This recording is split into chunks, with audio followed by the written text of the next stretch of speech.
Hello, everyone. It is I, the Fable of Fables. I'm so sorry you're looking at that piece of shit's face right now. I'm trying to record a video. Hi, guys. How you doing? I hope y'all doing well. I'm recording a bunch of stuff today.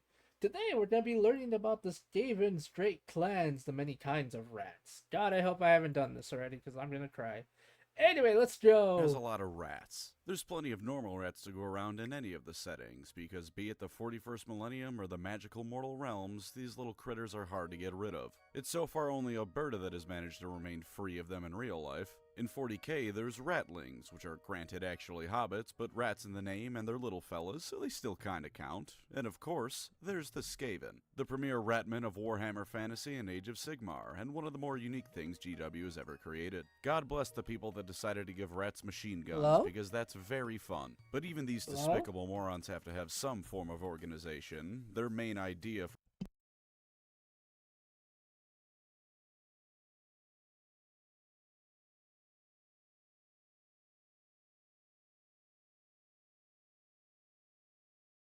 for things, maybe throwing rats at a problem until it's solved, but they have to all have some vague agreement that a certain thing is a problem Sorry to do about that. I that. got a call Thus, from we my come to the family. various clans of Skavendom. A few of them are different flavors of mad scientists, wielding either technology beyond the realm of sanity or creating the most horrific abominations that would make Frankenstein look tame. Others are sneaky ninjas, darting in and out of the shadows to achieve what they want. And more still subscribe to the time-tested method of outnumbering the enemy 100 to 1 and drowning them with pure weight of rats more than anything else. The clans of Skavendom are beautiful to behold in the way only absolutely horrid things can be, so let's take a look at the different clans of them you can expect to find in the Warhammer world. But before we start, a quick shout out to Minimaker, this video's sponsor. What's Minimaker make? They make minis, dude, it's in the name. 3D printed minis for playing table Yeah, I'm sorry, not interested in that numbering in nonsense. the hundreds of thousands of rats. Others are just a few isolated vermin with maybe a single good thing going for them. Most of them, however, take influence from one of the great clans, which is what we'll be talking about today. It's not a hard set rule that the Skaven clans are all copies of a greater one. There's one clan, Clan Rictus, that has its claim to fame in the form of tolls they force on anyone entering or leaving the Darklands. Oh, Another, really? Clan Scurvy, are exactly what you think they are, pirate rats. There are as many Wait, there's pirate rats and no one told me? Comment section. Community, why have you not told me about the pirate rats? I am offended. I'm a little offended no one told me about them, but things for seriously, a what? Skaven clan to be about as there are Skaven clans out there, because while the rats love to steal things from everyone else, they also get up to plenty of wacky nonsense when left to their own devices. But the great clans, as you can expect from the name, have such massive amounts of influence that their cultures and more leak into the rest of Skavendom. So for the sake of simplicity, we'll focus today on those great clans, as well as one other particular highlight. Starting us off, we have welcome to Rat Raytheon, young engineering major. Say goodbye to your moral code and say hello to making new and exciting ways to detonate dwarfs. Fair's fair, though. The words Skaven and moral code were never together to begin with. It's Clan true. Scryer is the wealthiest Skaven clan out of all of them, and one of the four reigning great clans. Their power lays in both the realm of I've mundane always technology as well as arcane might, and given how prevalent warpstone is in Skaven society, those things frequently overlap. To give you an idea as to how prolific they are, pretty much every Skaven weapon out there was created by these guys. Rattling guns, I Jezzails, love the mortars, rattling warp fire guns. They're so throwers, doom freaking wheels that funny. run down the enemy, artillery cannons that can destroy the moon. If it's anything more than a rusty spear, it probably came from a Scryer workshop. Don't take that to mean that Clan Scryer only makes weapons, though, because there's plenty of non-violent things they make as well, as much as a shocker as it may sound for a Skaven to make non-lethal creations. The warp lights that allow the rats to see in their tunnels are another invention of theirs, as is the warp rail that connects the entire Under Empire. That's right, the Skaven have subways. It was Clan Wait, they Scryer do? digging machines that excavated those rail networks as well. Clan Scryer is so powerful and rich because they make the things the lore doesn't focus on, those little things that you logically know need to exist, but they're boring, so they aren't really talked about. Their influence runs deep because of how widespread their stuff is, and though no Skaven clan has ever quite taken down all the others, Clan Scryer's in a position to cause perhaps the most damage if they went rogue, only matched by one other. Really, they could just stop selling stuff to everyone. The only people that might have the power to force them are the Grey Seers, given that they're the mouth of the Horned Rat and all that. Everyone else has to pay top dollar for Scryer weaponry, because for all that it is still Skaven equipment and therefore prone to exploding, Scryer does good work. Would you rather be a Skaven clan with access to Rattling guns or one banned from ever touching one of the things. That's how Scryer stays in business. I was tempted to say that Clan Scryer is one of the more dangerous Skaven clans to be a part of, but then I thought about it and that's an almost meaningless statement. All Skaven clans churn through rats like popcorn. That doesn't mean anything to say one is particularly dangerous. Instead, here's their specific way of getting themselves killed. Because Clan Scryer is all about engineering projects, they naturally spend a lot of time researching. Now, even in the real world, sometimes things go wrong. Just look at the Demon Core. A slip of a screwdriver and everyone in that room became a dead man walking. Clan Scryer is that, but not only do the rats not care if you blow up, sometimes you blowing up is either the point or a happy accident they're going to put more research into. Health and safety protocols do not exist, for such They things really are not the don't. Skaven way. Clan Scryer's research, even for the most mundane of things, involves a body count of the dozens, if not hundreds, and for some of this stuff, it's absolutely reaching the thousands. I would guarantee you that Rattling guns were tested on thousands of Skaven slaves before they were ever deployed to the field. It's and true. Skaven engineering being what it is, even the non-weapon things they create are probably rickety pieces of garbage that only work just well enough to be sellable to other rats. The life of a warlock engineer and his acolytes are one fraught with peril, not even from other rats necessarily, but from their own deranged experiments. Other rats will, of course, also try to kill them the moment they look like their research is going to succeed, though. Why do all that troublesome research yourself when you can kill the guy who did, copy his notes roughly accurately, and take credit? But all of this is irrelevant. If a warplock engineer can make one moderately successful project, be it a weapon or something like those warp lights to assist the Skaven in day-to-day life with, he will be rich beyond his beliefs as he milks it for everything it's worth. More importantly for the whole, Clan Scryer will be able to profit from his inventions as they sell it to the rest of the Under Empire. 10,000 dead slaves and a few dozen dead warlocks is nothing compared to the amount of warp tokens that can be raked in as a result of a new invention, and every warlock wants to be the one to invent it and take credit for it, more importantly. And Right. Scryer technology, for how unreliable it is genuinely more advanced than anyone else's. The dwarfs will occasionally use oil in some projects like their gyrocopters and the Spirit of Grungni, and they do have some trains. The Skaven, meanwhile, have invented Skype, underground rail networks, and energy weapons. Even from their point of view, Scryer tech can be unreliable, but that's where the difference between people and Skaven comes in. A human army outfitting their soldiers with weapons that have a 1/3 chance of exploding would be seen as cruel and evil, as well as just wasteful. To the Skaven, who cares if they explode? As long as Scryer stuff kills at least a few enemies before it takes out your gunners, and it's almost certainly reliable enough to do at least that, it did the job it needed to. Of course, the likelihood of something going wrong tends to scale with how grand a piece of tech it is, but that just means you have to be farther away from it when it's deployed. And really, did you want to be next to the Warpstone nuclear bomb when it went off anyways? Clan Scryer is in fantasy. The fact that I love the fact that they have warpstone nuclear bombs. They legitimately have nuclear bombs. It doesn't make any sense, but God, is it hilarious. Ruled by Morse Guitar. There's not much known about this rat, but as a member of the Council of 13, you can safely assume he's incredibly smart, dangerous, and cunning. In fact, he's over 400 years old and once was able to declare himself the Emperor of Skavenblight during their second civil war. Scryer technology may be the only thing keeping him around, but at the end of the day, it is keeping him around, proving his capability as an engineer. And by virtue of being a Skaven 400 years old, you can assume he knows how to handle any upstart underling acolytes that might try and take credit from him, or as it were, keep him from taking their credit. For one last thing, I would theorize that Clan Scryer interacts with non-Skaven non-violently more often than most other clans do, because the thing about Skaven research and development is that it as often as not, it involves stealing stuff from the other races. If they can get their hands on a dwarf cannon, they don't have to go through the rigmarole of designing a whole cannon. They just have to jam it full of warpstone and see what happens when they fire it. So it benefits them to be, if not sneaky, then much more directed with their assaults. Non-violently interacting is definitely not the best way to put it, but essentially they aren't attacking you because it's part of a glorious scheme to bring about Skavendom's rise to power. Not just because of that anyways. They probably just want your stuff and are more than happy to kill you to get to it. The other mad scientist claim. It's funny because of the fact that I think I already talked about this. Mac will definitely have talked about how happy he was about it. For his birthday, we did a one shot where me and a couple others had to play as members of the Skaven. I was Clan Molder. I did a lot of wrestling moves. I'm very proud of that. I had a third arm, and by the end of the session, I had developed a third eye.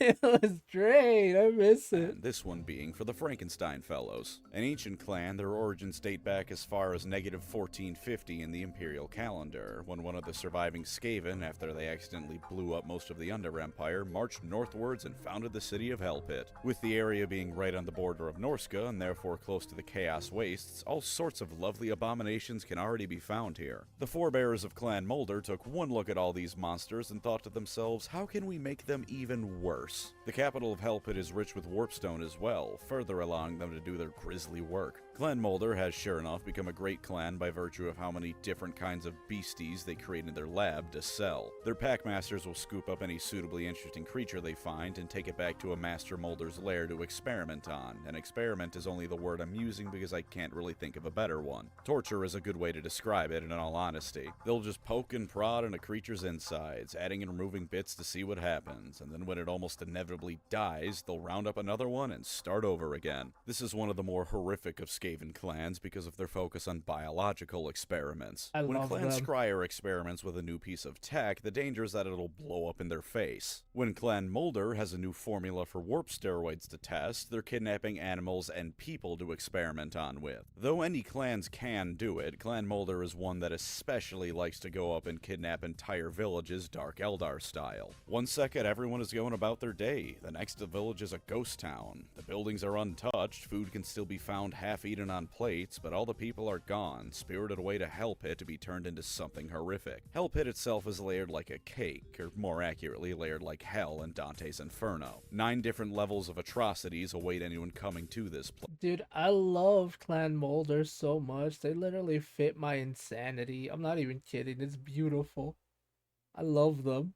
Naturally getting worse and worse as you go down further. Just to get in, there's a river of lava you have to pass, guarded by a rat guardian who glows bright green with warpstone. After that, you start running into all sorts of nasties created by the smartest of Master Moulders. To be quite frank, if you're here, you're either going to become one of those nasties or become food for one of those nasties, though if you're real unlucky, you might get molded into the walls of Hellpit. They can do that apparently, and yes, you are still alive and in agony when it happens. For what practical purpose this serves, I don't know, because Skaven aren't like the Dark Eldar in that they get physical and spiritual nourishment from suffering like that. I think they genuinely just like doing that to people. All of this is supported by Clan Moulder selling their creations to other races. Everyone wants a kaiju on their side in a war, and Clan Moulder is making, if not Godzilla, then at least a decent approximation of him, with a ratty theme for flavor. The least impressive thing they export are just hungry rat swarms, likely slightly mutated at least by warpstone exposure and general experimentation.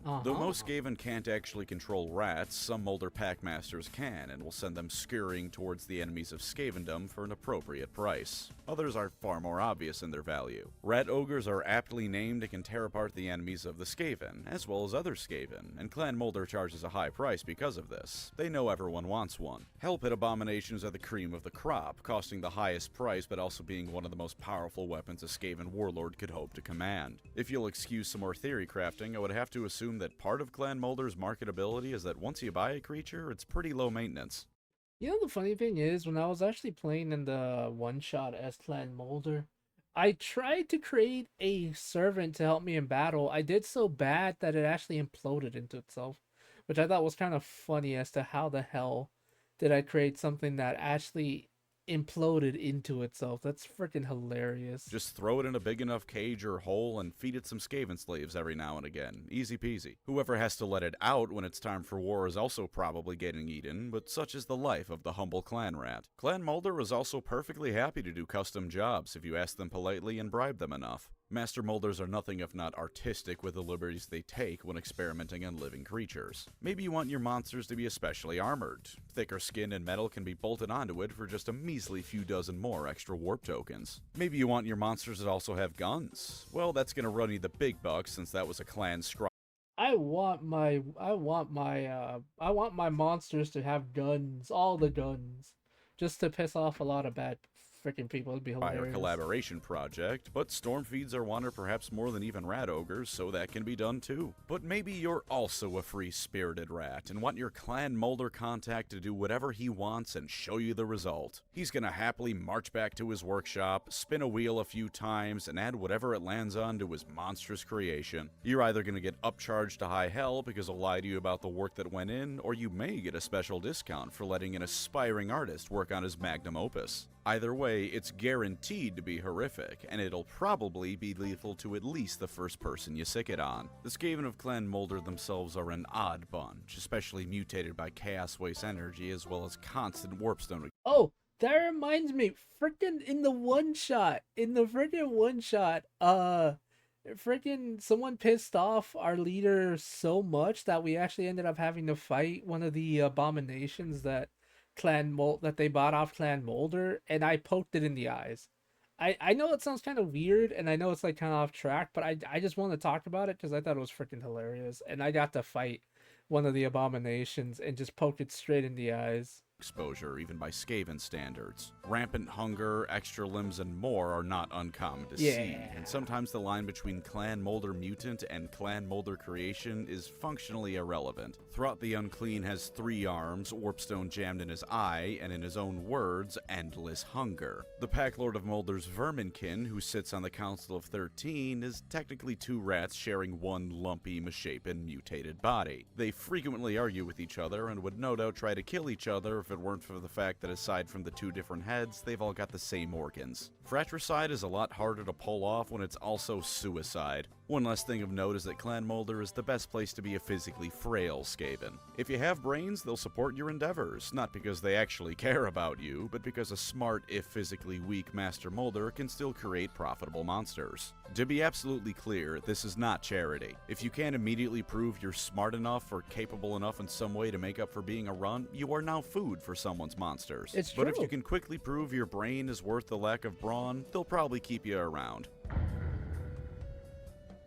Master Splinter hasn't been the same since he took a trip to the Chaos Wastes and started smoking crack. Clan Eshin is the stealthy Oh my god, Master Splinter, no! branch of the Skaven Under Empire, specializing in everything from hit-and-run tactics and war to high-stakes espionage and assassination. Calling any one Skaven clan the most feared is tricky because they can all do horrid things to you when crossed, but the threat of a Clan Eshin assassination is something that always hangs over any properly paranoid Skaven warlord's head. Founded by Lord Visktrin, who never got to see the heights his clan would reach on account of running into a dragon, Clan Eshin's forebearers traveled far to the east to Cathay and Nippon. There, for reasons that I simply cannot fathom, some of them decided it was a good idea to teach these mangy, rabid, evil rats how to be ninja assassins. There was even lore that at one point a Clan Eshin member was an advisor to Cathay. The Dragon Emperor must have been on a bender when that was allowed. For a while they were thought lost to Skaven kind, but after a few hundred years they slunk back into Skaven blight, set up a den, and became the chief spies and assassins of Skavendom. Clan Eshin, much like the rest of the Skaven, have 2 modes, but they're particularly pronounced with these guys. They have comedy mode and utter horror mode. For the former, where else but Gotrek and Felix displays it the best. When some Clan Eshin gutter runners tried to assassinate Gotrek and Felix, they barely made it to Gotrek.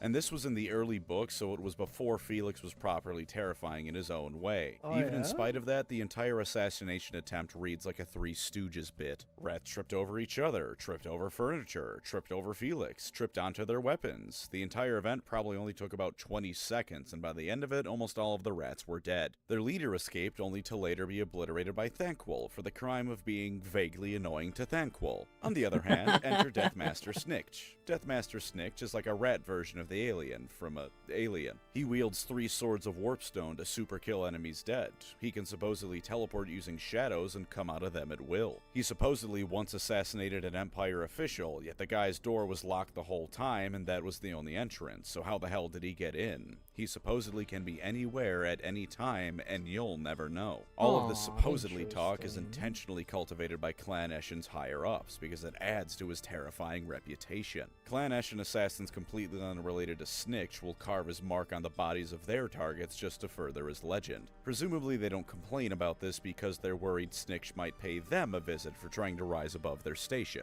For all that they are assassins, they do still have units to play as large groups on tabletop. Night Runners are Makes skirmishers sense. that have been given the barest amount of stealth training and taught how to throw shurikens and pointy rocks at people. This training, mind you, includes stealing money from blind homeless people, and it has been noted that sometimes these homeless are apparently not only not blind, but proficient in martial arts. Clan Eshin is either rampantly incompetent on most levels, or exclusively trains against out-of-work D&D adventurers. Feel free to assume whichever is funnier to you is true. Gutter Runners Oops.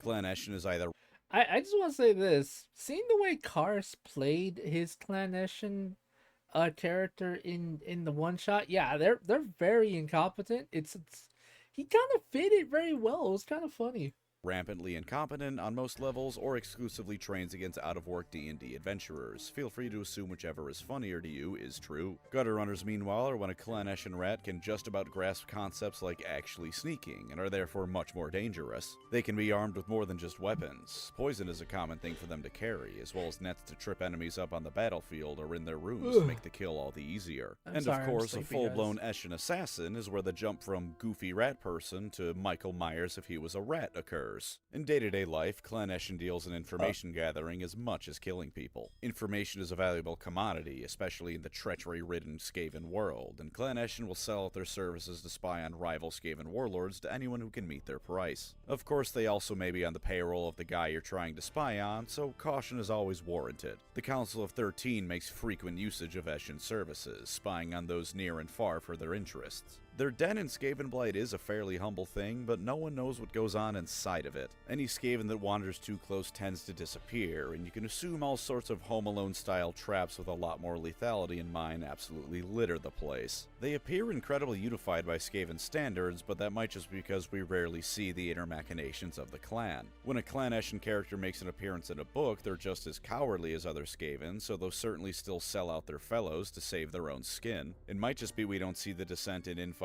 common in other Skaven clans because they hide it very well. It's a lot harder to be horror movie villains when everyone knows your group is just as full of bumbling morons as theirs is. Clan Eshin overall is a fairly mysterious clan with only so much to be discussed, but I want to make it clear that they are to the rest of the Skaven an utterly terrifying force. When the Second Skaven Civil War broke out, they were able to not only remain neutral in the conflict as a whole, but hired themselves out to all sides and make a profit without getting retaliated on en masse. In the first book of Thanquil's Omnibus, he regarded the local ruler of Clan Eshin in Underaltorf as the greatest single threat he had to face, at least in terms of combatants. That is how terrifying the Skaven of Clan Eshin are to the rest of the Under Empire. And though it was end times nonsense, it was Deathmaster Snikt who snuck into Thorgrim's escape chamber and killed him because he left the door open. They really can be anywhere, and you may only know you've been targeted by Eshin when an assassin comes to snuff out your life. Oh, and they also really love poison. There's a rat named Ricketic that's compiled a way to kill almost Ricketic?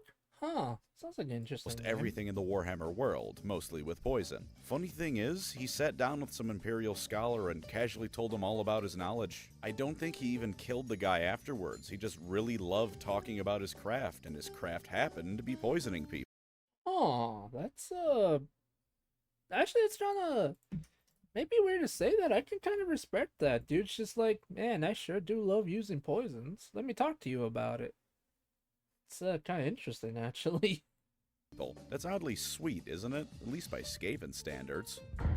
Yeah, it's weirdly sweet. This is the other Skaven clan that provokes a sense of fear in Skaven outside of it. However, where Clan Eshin does it by having the potential to jump scare you at any given moment, the fear of Clan Pestilence comes from two distinct sources. One is their defining feature, that being their diseases, but the other is something I bet you didn't expect to hear shouted outside of 40k or maybe by witch hunters. Heresy. The most obvious trait about Clan Pestilence is their disease-ridden everything.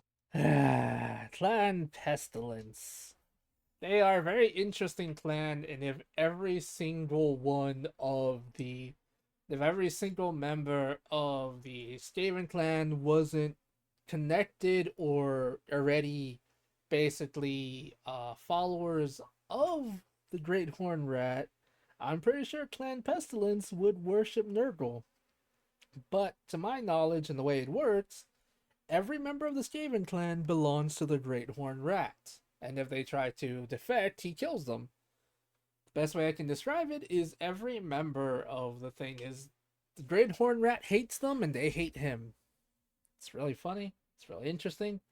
But Clan Pestilence would be perfect Nurgle followers. That's all I'm saying.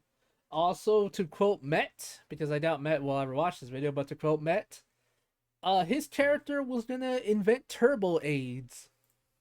The origins of the clan come during a period of expansion and migration. Their forebearers, whose original clan name is lost to time, ventured under the oceans themselves for generations. This was generations in Skaven terms granted, so like a couple of decades, but that's still a pretty decent amount of time. When they finally arrived at their destination, they realized across the ocean lay the land of Lustria. Lustria, the home of the lizardmen, is not exactly receptive to outside guests. The land itself is a murderous jungle, like Catachan and 40k, if the whole thing was also magical. Plus, the lizardmen are space marine-sized lizard people that can and will rip you apart for showing up. They lucked out on avoiding the lizardmen, but when they arrived at the ruined city of Ketsa, the local disease ravaged the clan. At a certain point, barely 100 of them remained, and from here the lore diverges into what I personally call the Fun Skaven route and the GW Hard-On for Chaos route. In the Fun Skaven route, they began worshipping the diseases that ravaged them. If these diseases were ravaging them so, it must be the Horned Rat's will, and so they would instead embrace this disease as the true aspect of their deity, that of a filthy, disease-ridden carrier of destruction. In the Hard-On for Chaos route, there was a great unclean one under the city they started worshipping as an aspect of the Horned Rat. Same end result, but one is more Skaven insanity and an alternative to Nurgle if you like diseases, whereas the other is more of chaos actually being the origin the whole time. Regardless, their numbers grew, they cultivated quite the knowledge of disease, and after a while they returned back to the old world and Skavendom proper. When they showed back up, they immediately demanded things like territory and breeding rights because Skaven are awful, massive amounts of warpstone as tribute because Skaven are greedy, and a seat on the Council of 13 because you might as well shoot for the moon. Predictably, everyone told Clan Pestilence to piss off. Rather less predictably for the Skaven, Pestilence responded with biological warfare and swarming them with plague monks. Initially, it was expected that Clan Pestilence could be swiftly dealt with via the old reliable method of rattling gun spam. Then the disease got worse. Then Clan Pestilence obliterated an entire clan in the Southlands. Then hundreds of clans switched over to Pestilence's side. Of course, this is still a Skaven civil war. Much like their engineering, things will go wrong at any possible chance, and in this case it occurred when Clan Eshin had nearly every clan warlord of those that sided with Pestilence assassinated. With this rather upsetting turn of events, Pestilence pleaded for a meeting. It was granted, and the Lord of Pestilence, Plague Lord Nurglich, even managed to actually reach the Council of 13 through the swarm of assassins they sent his way. He was allowed to challenge for a seat on the council, and when he threw the weakest council member off the top of a tower, Clan Pestilence was allowed a seat and became one of the great clans. They would go on to be responsible for the near destruction of both the Empire and Bretonnia through the Black Plague and Red Pox respectively, though both examples eventually also burned through the Skaven ranks at the height of their campaigning and eventually resulted in a second Skaven civil war. This one was resolved with the Horned Rat personally coming in to make sure everyone almost started behaving, but Pestilence kept their status and power they had gained up to this point. Yes, by the way, you heard that right. The Black Death in Warhammer Fantasy was caused by rats. Just so happened to be on purpose this time around. Clan Pestilence is perhaps the Skaven clan least concerned with personal glory. Oh, to be sure, they will take credit for themselves, but at least amongst characters like Lord Skrulk, they'll try and do things for the glory of Clan Pestilence and themselves. To them, the Horned Rat is especially worshipped, as he is their sickly master who will bring ruin to all those who deny his plagued gifts. Working somewhat together will bring the ascension of not only him, of course, but Clan Pestilence as well. This is where the second part of fear against them comes in. Most Skaven view this as a highly heretical stance to take, breaking tradition with how the Horned Rat truly is to be viewed. The problem is Clan Pestilence is, if nothing else, powerful enough to keep themselves around after two massive civil wars, so one way or another, calling them heretics in the street and trying to kill them will just result in that Skaven's death.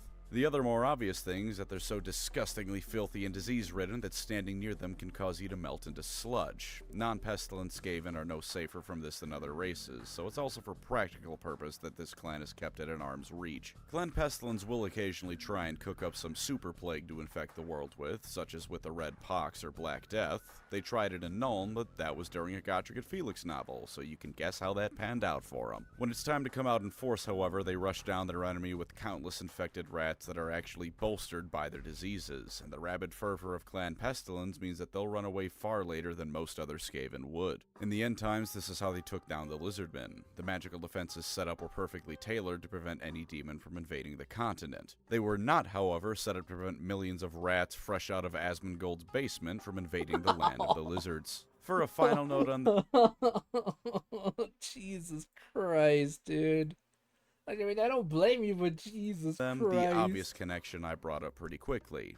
Nurgle. There's a weird relationship between Pestilence and Nurgle, and indeed how much he's involved is up for debate. There is that whole thing about a Great Unclean One essentially creating Clan Pestilence, and for God's sakes, the leader of Clan Pestilence has, to my knowledge, always been called Nurglich, followed by whatever number of Nurglich we're on. On the other hand, the Horned Rat has repeatedly entered the mortal world, and Clan Pestilence is still allowed to exist. You might say that maybe Nurgle's too powerful for him to interfere, but Nurgle was at home and the Horned Rat was in their face. I see no reason that he couldn't interfere if that's what he truly wanted to, and get rid of the clan. So instead, here's some ideas for you to think about. Maybe Nurgle did start Pestilence, but as a disgusting asshole rat, the Great Horned Rat sort of adopted them, and now they feed him. Maybe that was never the case, and the Great Horned Rat was always their daddy. Or maybe it's a sort of team project between Nurgle and the Horned Rat. Skaven have worked with others before, and they joined up with Chaos in the end times to save their own skins. Of course, betrayal is inevitable if that's the case, but that's just more Skaven shenanigans to be had.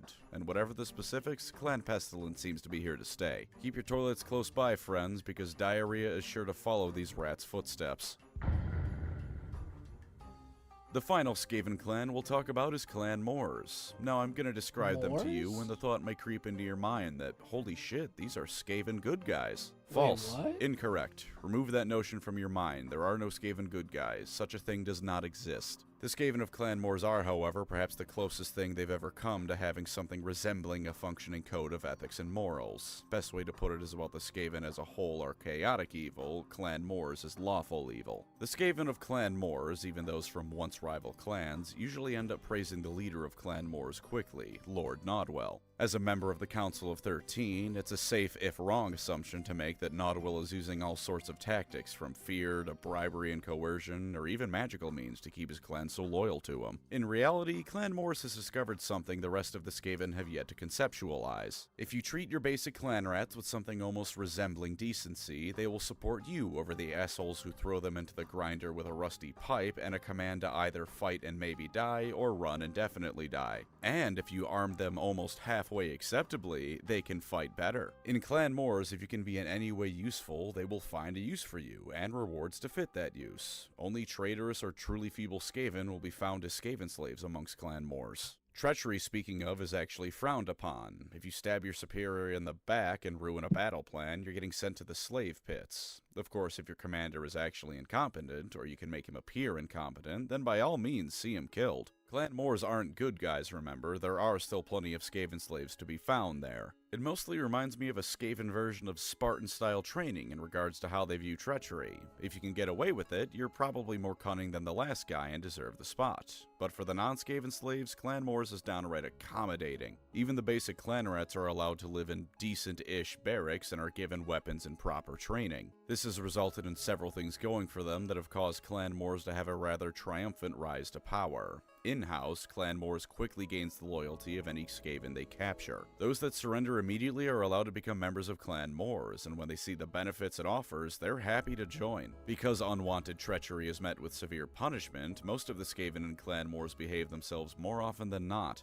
Out of house, part of the allure of Clan Moors is that a Skaven can hope for a better life. An actual proper career path of doing your job and being promoted through the ranks is entirely possible. It's worked so well that there's worries amongst the other Council of 13 members that even if they have Nodwell assassinated, Clan Moors will just pop out another Skaven to replace him and things will continue on as normal for Moors. There's also the morale drainer of other Skaven realizing who they're fighting. Because more Skaven are actually trained, they tend to fight far more effectively and for far longer without routing. This has in turn given them some good early victories that give them a reputation as fierce combatants. This in turn makes people afraid of Clan Moors because they have a reputation for being fierce combatants, which is again at least partially earned. So when Clan Moors comes knocking, many lesser clans will outright surrender. This not only bolsters Clan Moors with more Skaven that will soon be trained to Clan Moors standard, but is yet another victory for Clan Moors to wave around and cow other Skaven into submission with. Their greatest feat yet has undoubtedly been their conquest of the lower levels of Carrick 8 Peaks. Known as the City of Pillars to the Skaven, it's become a vital hub of transportation across the Under Empire. Clan Morse controls at least the lower levels and will make any Skaven attempting to cross it or set up shop pay handsomely. It also means they're constantly fighting both night goblins and dwarfs, owning the skills of this clan's Wait, military There's night goblins in frickin'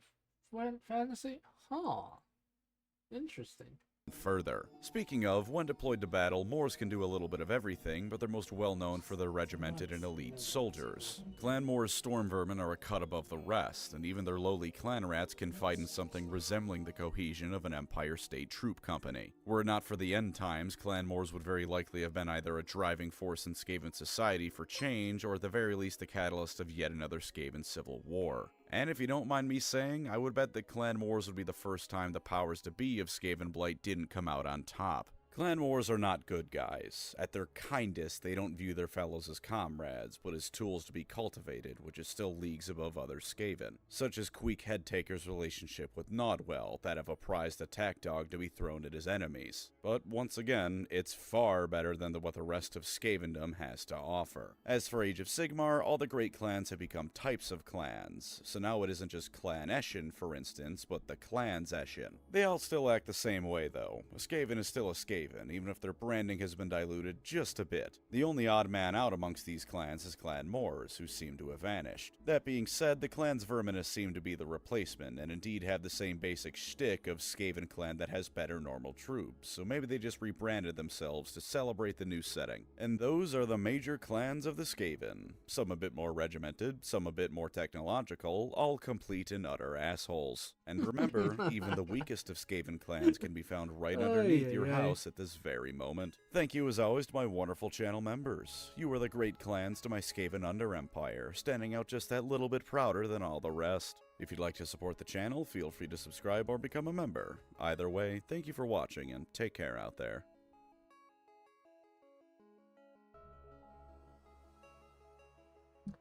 Alright guys, if you like this kind of content, do like, comment, and subscribe. If you guys want me to react to any more Skaven stuff, do let me know, because I remember there was this one person, goodness gracious, I'm so sorry, bud, that really wanted me to react to the Skaven lore and be like, you can split up into two halves. I'm like, I don't remember your name and everything, but might give it a shot, question mark? Good lord. Oh lord. Anyway, guys, yeah, I'm probably gonna go for a quick walk. I'm kind of sleepy now. Good lord. Anyway, guys, like this kind of content, do like, comment, subscribe, all that good stuff. I love you all. Bye. I have a Ko-Fi. My link kind of broke for some stupid reason. Too much traffic on the website.